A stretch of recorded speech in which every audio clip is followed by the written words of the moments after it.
I am Sipa Dimbogazi. I am the head of human resources here at Grundfos, Sub-Saharan Africa. I joined Grundfos literally almost a year ago, actually just over a year ago. I turned a year on the 1st of August. So I joined or heard about Skills Bureau when I came into the organization. I must admit it's really been an amazing journey working with Skills Bureau, and particularly Jesse, because he's been my go-to person. Always interactive, always on point, and it's really been an amazing journey. Good morning, my name is Lindiwe Mkhicha. I'm working in the HR department. I'm responsible for the whole Africa, Grundfos Africa. So the South Africa is the head office of Grundfos Africa. So I started to work with Jesse from Skills Bureau in 2019. It has been an amazing experience to work with Skills Bureau. The support that they gave us is amazing. We have achieved a lot in working with them. So we are looking forward to work them in the near years to come.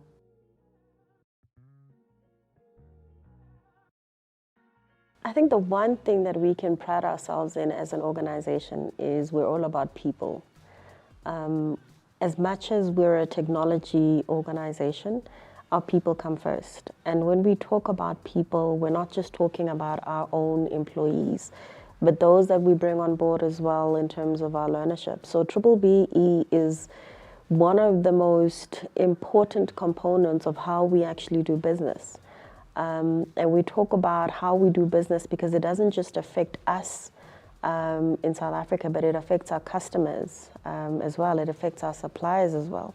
So it's important that each and every organization actually plays their part to ensure that they're compliant, to ensure that they are upskilling, to ensure that they actually have the best of the best, the cream of the crop. But you know, over time, it's not about spending the money outside to bring an individual in from a recruitment perspective, but it is about building within. Because once you build within, the IP sits in the organization, the talent sits in the organization, the loyalty sits in the organization. And I mean, we have employees that have been with us for 20, 30 years. And so it's important to us as an organization to ensure that we do actually develop them. And so our strategy is really centered around our employees first and foremost, and charity begins at home. And then say, as part of that, we bring in learnerships and internships into the organization so that we're also giving back to our communities. Yeah, it is very, very important, Jesse, because it's not about only to comply, because we need to comply because it's a requirement for us to comply. But we do, as the party said, we do give back to the community. Like for instance, there are employees that we have today that they joined the company as that they were intern. The other one we just promoted last month, Musiwa, was part of the internship that because we brought him wanting to comply as the PE part, but we ended up absorbing him. He is now a manager, and then we had internship who are now employees, supervisors. So it is as much as we are complying, but at the end of the day, we are making sure that we do equip those learners that we are bringing into the company, except as apart from being compliant. That's amazing. Yes. So it's that sort of fine balance between compliance, but what is the reason that compliance exists, and actually focusing on that purpose. Absolutely. Yes. That sort Definitely. of stimulates passion and vision and Yep. getting a team together to drive that.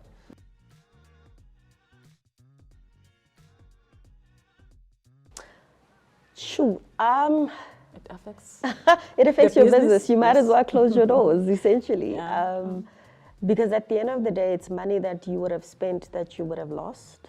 And at the end of the day, you've got unhappy employees because they haven't been developed and they don't feel like you value them in the work that they do.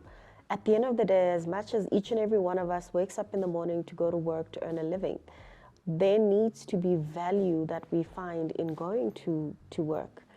And when you're taken on, your bursary is actually being paid for, or you're going through a process of development and or a learnership, you feel valued by the organization you work for. And so when that BBB strategy is non-existent or things go wrong, it affects not just the business themselves in terms of the money that you've lost, but the employees internally. And once rot begins in the organization, meaning people are complaining, people are unhappy, it affects the way that you actually do business, and it affects how you actually service your customers. So hence I initially said you might as well close your doors, because that's the reality. The culmination of all of those things is really to affect your business. Yeah, because some of our customers are government customers. So you know how government is very strict when it comes to compliance, when it comes to the score level that we are in. So if they see us non-compliant, then it's an issue. They say, we can't do a business with you guys. So it becomes more stress for us. And as I've mentioned that we are a global company, we as local HR, we need to explain how did this happen, you know? So we need to make sure that we give feedback to the group, and then what are the strategies that we need to put in place in order for us to comply and then carry on with the business.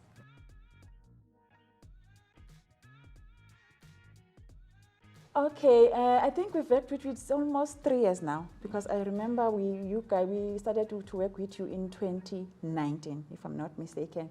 I must say that it was very, very difficult, because we were non-compliant, I think, for 3 years, if I'm not mistaken. And then in 2019, and then there was a consultant that has introduced us to a skills bureau. And then that's when we started to have learnership programs, because before we had no learnership programs in order to boost our BEE scorecard. And then we started to implement the learnership programs. And then in 2020, that's when we started to comply. And then the experience that we have with Skills Bureau, it's been amazing so far. We haven't had any problems. Because you guys have boosted us a lot, because we are compliant from 2020 and last year. Even this year, we are compliant. So it's been amazing to work with you.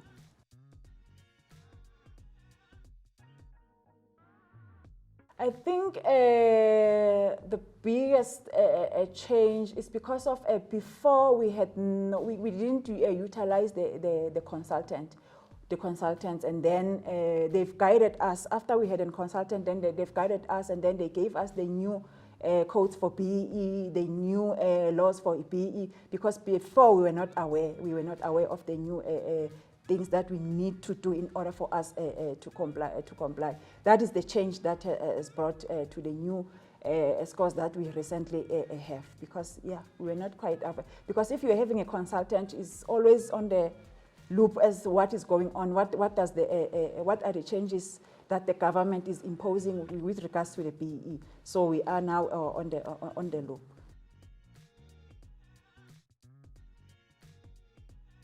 You mean like Nomfundo? Oh, she's been an amazing. Because I thought she's still on the new working environment. I thought I was gonna micromanage her, but no.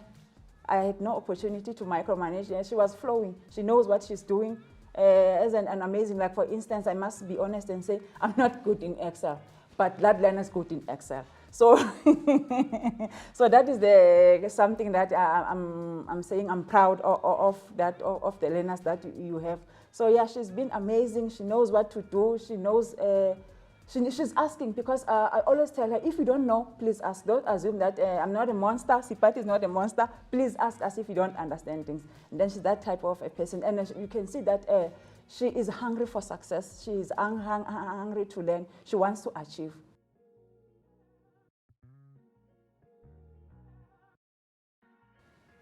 Because of our experience with you, the immediate response will be no. But I'm also mindful of the fact that business is business, and sometimes things do change. But with a resounding no, I would say if I had all the other choices in the world, I would definitely say no. I wouldn't be looking at any other service provider to actually work with. Because it's really, like Lindu has been saying, an amazing experience.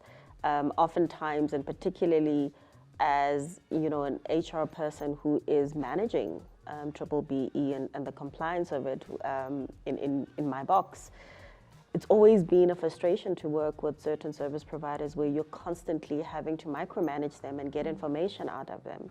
And the response time is extremely very slow. So to have Skills Bureau actually respond to you on time with what you need, give you timelines in terms of when you will receive that information has really, truly been a blessing.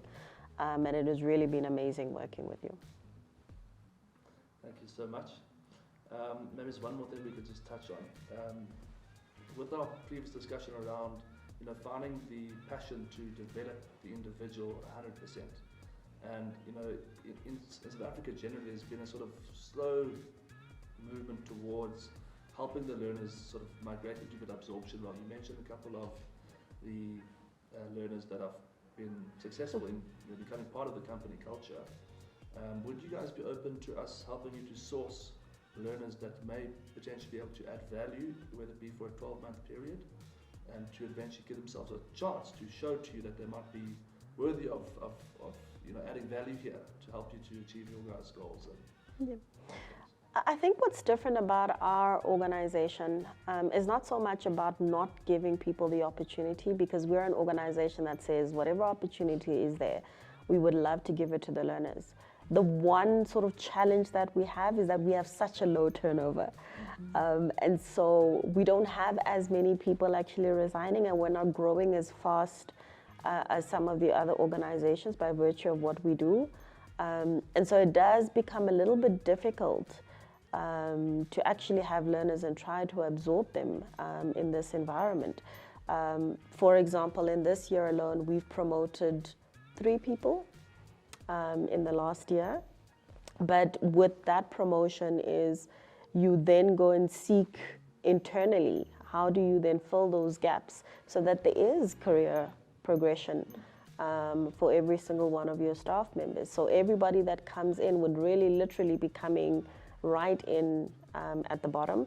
Unfortunately, in the last 2 years, we've also gone through a restructure to align with our global organization. So the entire global organization has been aligned to ensure that we operate in the same way. And so as a result, we've retrenched staff. So the past 2 years plus COVID has really been challenging. So we're looking forward to the next 2 to 3 years to see how we can grow, to stabilize the organization, and hopefully as part of that, we will then be able to say, Jesse, those learners that we were talking about back then in 2022, please bring them on board, So we're looking forward to having those conversations. Yeah, fantastic. But in the meantime, we do our very best to give them all the exposure that we can. Absolutely. Networks and to try to get them to a level where they are employable. And we're so grateful that you're the ones funding that opportunity for them. Absolutely. It's not able to be done here, it's still equipping that person to be available to enter the workplace. Somewhere else, absolutely. And we are so proud to be able to work with a company like yourselves to give someone like that a chance. Yeah, we believe in working with them Yeah, we always like to give the learners the preference before we can go elsewhere. Yeah, one of our favorite sayings is hire for attitude, train for skills. Absolutely. Yes. Absolutely. Yeah. That's true. Thank you so much, ladies. I think we pretty much covered more than what I expected to talk about. It's been so nice to get to know you guys, sort of where your heart is, and what you guys are doing. I think Grundfos is very lucky to have both of you here. Thank you so much. I guarantee that there won't be an issue getting to where you need to be from strategy and heart level here. Thank you so much, Jesse. We really appreciate all your support, and we wish you the best for the future. Thank you. Yeah, all the best.